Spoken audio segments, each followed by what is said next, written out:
is Dr. Lou Graham. Welcome back to the new norm, brought to you by Midway Dental and Catapult Education.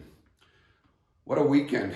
And again, it's just nuts with all this federal legislation going down. Between the SBA loan, the 7A loan, the EIDL loan, the PPP loan. I mean, all these digits and all these numbers, it's just absolutely insane, all the stress that we're getting as dentists. Advisors telling us not to apply for the loan now because we don't know when we're going to reopen. Other advisors saying that we may run out, the government may run out of funds potentially. There's only $350 billion in this. We're going to ask Nolan about that. And the questions go on and on about what to do. Over the weekend, we were asked to sign petitions because of the interim guidance of the SBA loan. And that was all over Facebook. So like there's not enough stress for dentists right now. This has all been added to it, and that's what we're going to try to cover today. So let's just do a quick flashback. 7-8 weeks ago, I'm at midwinter meeting with a lot of you. Aisles were full, thousands of dental teams, and where are we today? The McCormick Center is now housing up to, I think, 1,000 beds for the COVID virus. The New York Dental Meeting at the Javits Center now housing up to 1,000 beds for the COVID virus. These are the most amazing changes, and I'll say intense changes that have gone on. And so you have the financial challenges, and now the question is, all the OSHA guidelines keep changing. And they keep changing because we're learning more and more about this disease. Now that the fact that potentially it's contagious via breathing adds a whole new element to all of us and the risk factors, both for ourselves, our teams, and openly our patients. And so the rest of this week and probably next week, we're going to be continuing to really dive deep into what kind of masks when, what kind of air filtration systems. I mean, do we need aerosol suction systems? What are the latest on guidelines from Tracy and Carson and others? They keep changing, and that's what we're going to be trying to bring to you, the latest information. With that said, I really want to dive deep right now into all this federal legislation with Nolan Yaldo from Howard & Howard. I'm going to let him describe his background because this is what we need. We need real professional guidance, and all of you need that same guidance. You need that professionally.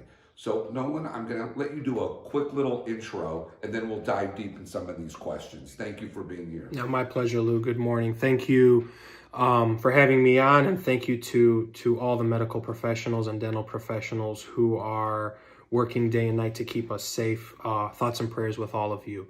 My name is Nolan Yaldo. I'm a partner at Howard & Howard here in Detroit, Michigan. We're a national-based firm.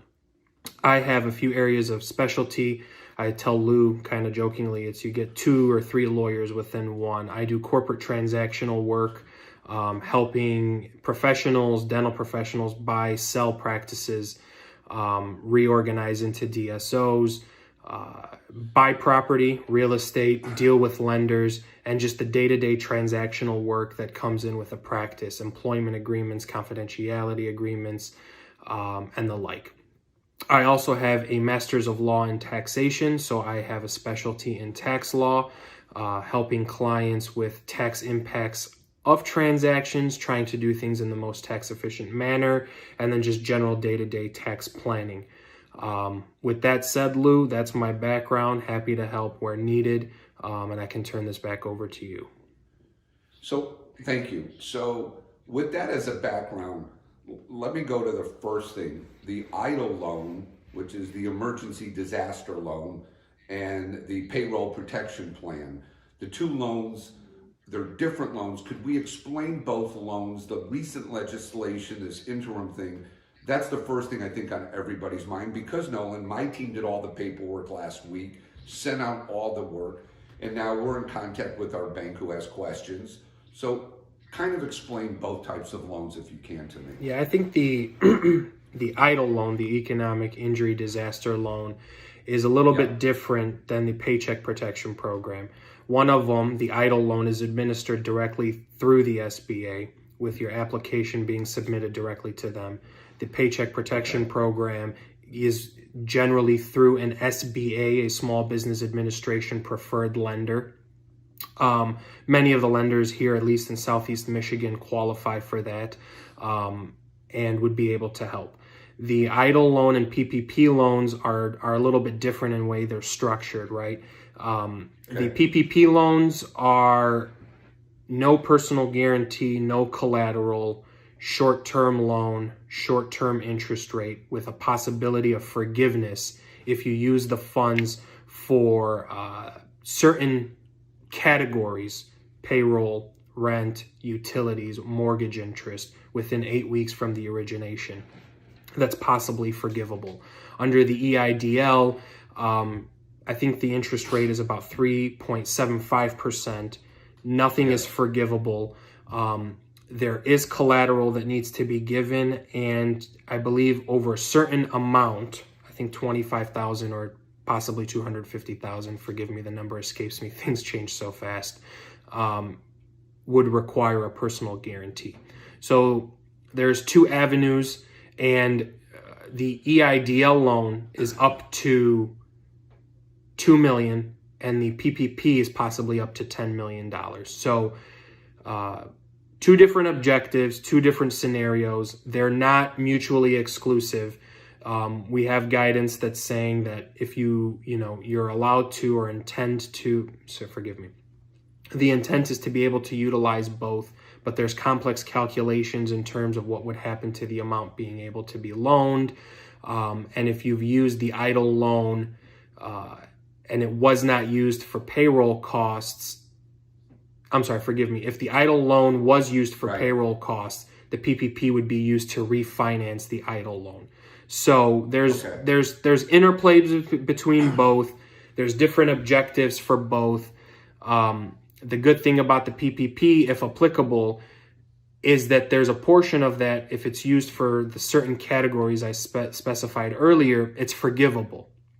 And generally, as a general matter, for tax purposes, forgivable loans are taxable. But in this instance, Congress has went one step further and said, listen, when the loan is forgiven, it's not a taxable event. So it's essentially, from a policy standpoint, the government coming out and saying, we are going to fund small businesses through the use of this loan forgiveness. And since there's going to be so much need around it, we're going to let direct SBA lenders administer it. Now, the one thing you need to know about the PPP loan that we've seen from interim final guidance is there's $350 billion set aside. I've heard from sources that the demand for the loans will exceed about $1 trillion. So there, you've already got a delta, right? The interim final guidance says it is a first come, first serve basis on the PPP loan. Right. So I'm going to ask you this. We don't know when, so let's say you apply for the loan, and I believe in our earlier discussion, you said you have, if you get the loan and your bank is now ready to lend you the money, you have up to 8 weeks to borrow the money. Is that correct? Yes and no. So when you go through the PPP application, I think a lot of people have gone through it since it opened on Friday. Yes. And again, interim final guidance was issued Friday night. So people are still in the process of applying, but I think there's a rush because of the first come, first served basis. I think what you have is a need to get your application in so that you can see that you qualify or that your lender determines applicability, etc., because the lenders are given great discretion. And from the loan origination date, you have 8 weeks to use the funds for the forgivable portion for payroll, utilities, rent, and mortgage interest. So there's a little bit of a gray area as to when the loan origination date begins.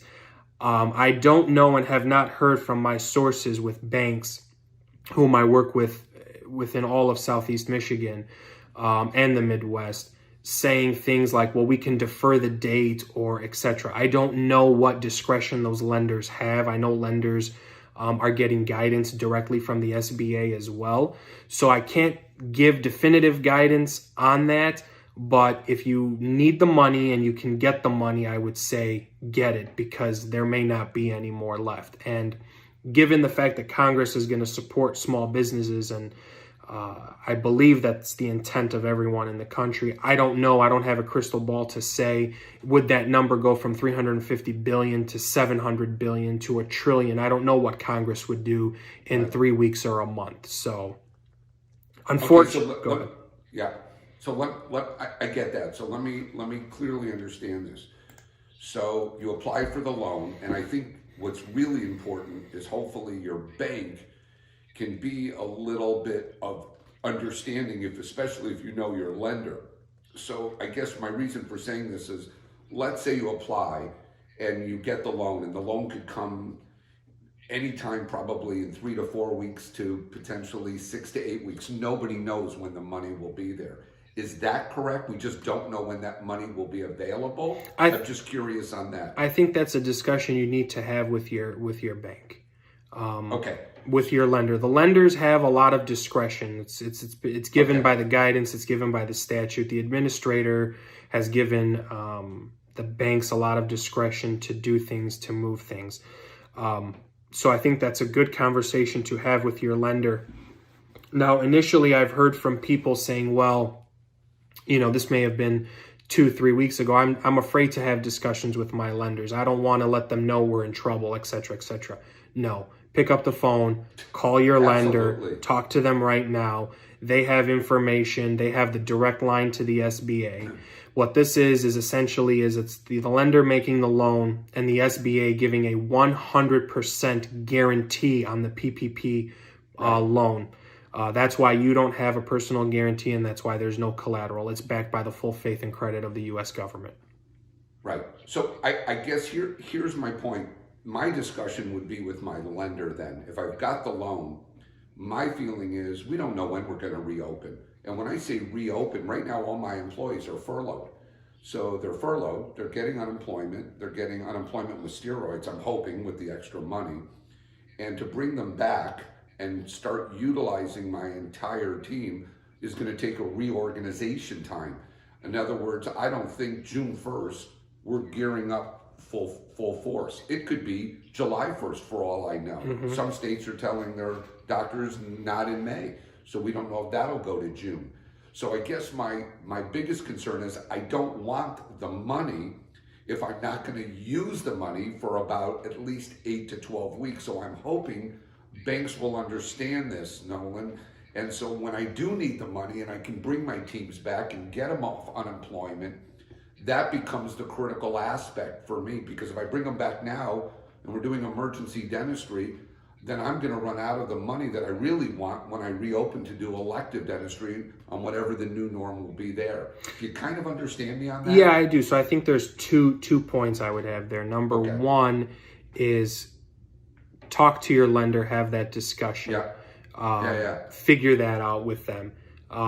Number two is there's a potential that if the money is not used when the loan is originated within the specified 8 weeks for the forgiveness portion, that the loan becomes a low interest loan that's not forgivable.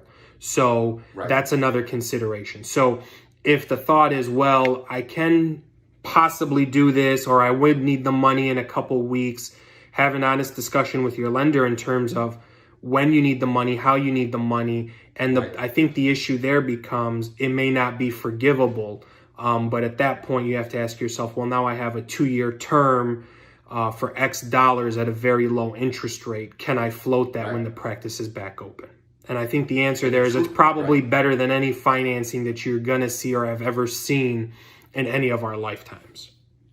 I couldn't agree more. I mean, I think you'd be crazy not to apply for this because it's a 1% loan. Yeah. And whatever's not forgivable, you want to max on that, but whatever's not forgivable, it's still 1%. And if we have to buy equipment, we have to buy new things for the new norm, it's at 1% versus financing through whatever finance company at 6, 7, or 8%, or whatever that percentage is. And I think you would agree with that. Yeah, I would definitely agree with that.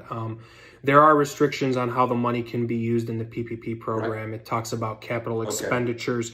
I'm just trying to look at some of my notes. So overhead costs, but there's some planning. There's planning opportunities. You mentioned earlier that there's unemployment, juiced up, and the federal government is giving $600 a week for unemployed individuals who are getting unemployment through states. So that helps in terms of keeping your staff with wages, getting them paid. Right. So that's another good portion of the program. And I think there are, as part of the CARES Act, some other additional measures that the government has gone through that we can talk about as it relates to business tax stimulus and individual tax stimulus. So we can get into that. Right. Exactly. So let me ask you, I know you're on a time crunch. Would you rather go to the next topics that you wanted to bring up? You tell me based on your time crunch. Yeah, I could give a high level overview because I really want people to be aware of some of when the dust settles on the EIDL loans, on the PPP loan, there's still some meaningful opportunities for planning. I'll highlight some of these at a high level. Okay. And always available to come back and talk to you, Lou, and talk to any of your members. There's an employee retention credit. And essentially what that credit does is it's a refundable tax credit, approximately $5,000 per employee. Wow. But as you have to qualify for possibly two ways as an employer. One, your business has been suspended or idled as a result of government order. Or you have a decrease of more than 50% in your gross receipts on a year-to-year type calculation, right? There's a measurement period that you go through. But in that instance, if you're still paying employees who are idled, you can get a tax credit. And what the government is saying from a policy standpoint is, listen, if you're making payments and your business has been idled, we're going to try to help you with respect to tax credits that are refundable. Now, there's silver linings, if you're over 100 or under 100 employees, in terms of how the credit can be used, whether it can be used for an employee that you're paying that is idled or that isn't idled. But obviously check with your advisor in terms of how that could be useful for you. Go ahead. Wait, what was that called again? It's called the Employee Retention Credit. Okay, Employee Retention Credit. Okay, that's new to me. Correct. Another one. Okay. So another thing that is also going to be beneficial to small businesses is the deferral of certain tax payments. What the government is now allowing is FICA taxes that need to be paid through January 1st, 2021, or essentially December 31st. 2020, that tax payment will be split up into two. One portion of it will be paid December 31st, 2021, and the second half of it will be paid on December 31st, 2022. So your FICA taxes that are due for the fiscal year, calendar year 2020, are going to be split up into two payments, one made at the end of 2021 and one made at the end of 2022. Again, with the hope of keeping cash flow within a business. So so Nolan, does that mean I've got to be putting that money aside because in 2021 and 2022, I've got kind of a big FICA bill to pay? Correct. Am I off on that? Yeah, it's not forgiving the FICA bill, it's deferring the bill.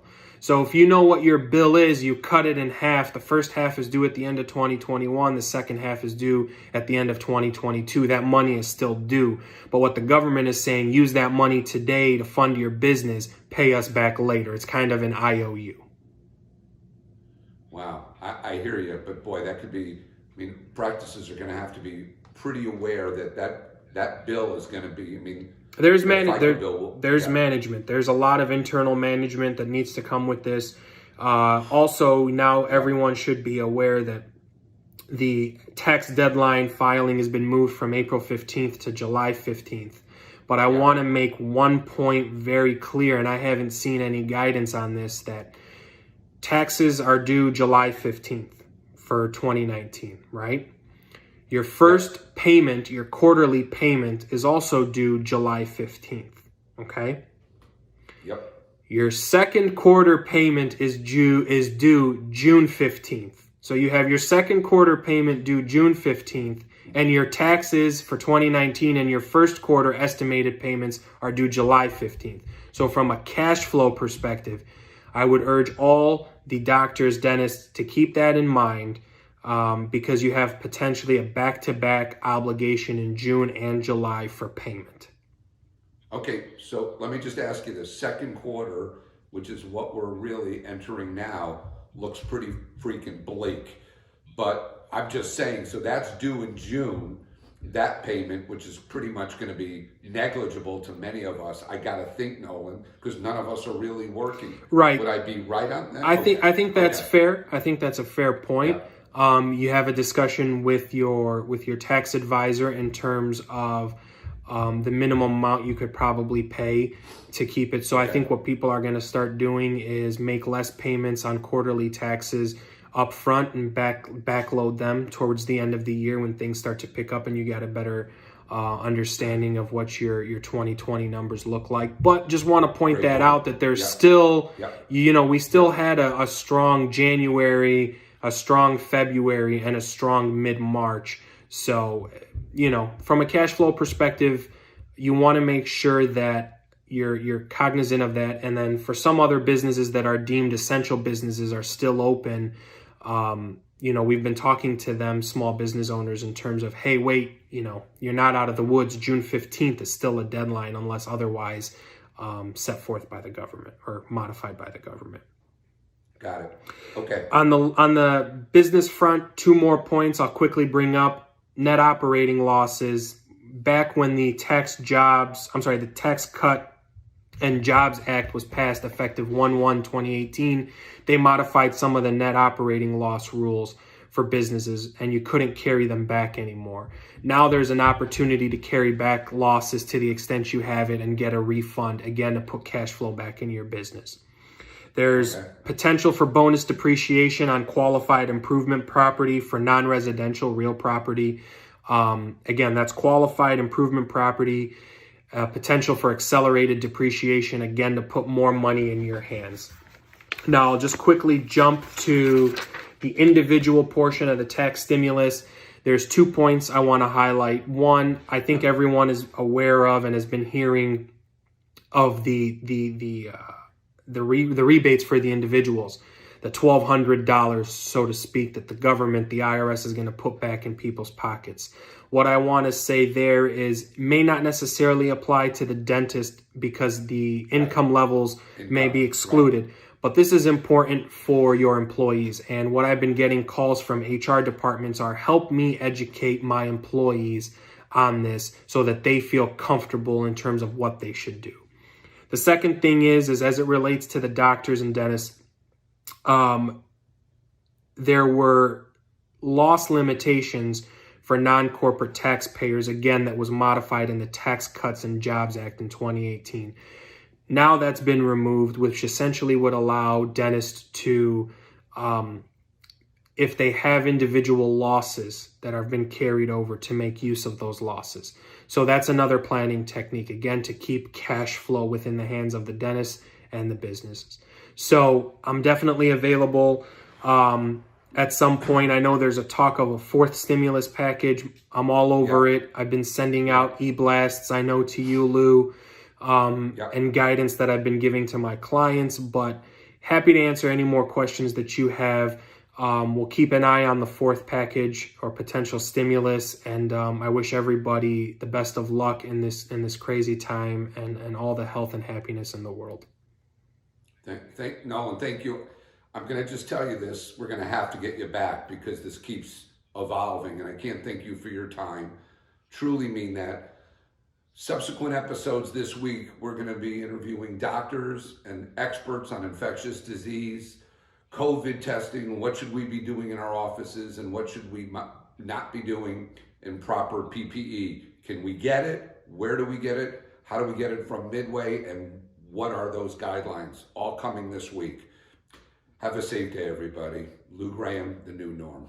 So let me be clear. We want to hear from you. We want to hear your questions. So what we want you to do is we want you to go to education@midwaydental.com. Shoot us your questions. We'll go right to the experts. I know I'm not the expert, so let's go ask the experts what we should be doing as our next step next week, the week after, and thereafter. I look forward to hearing from you.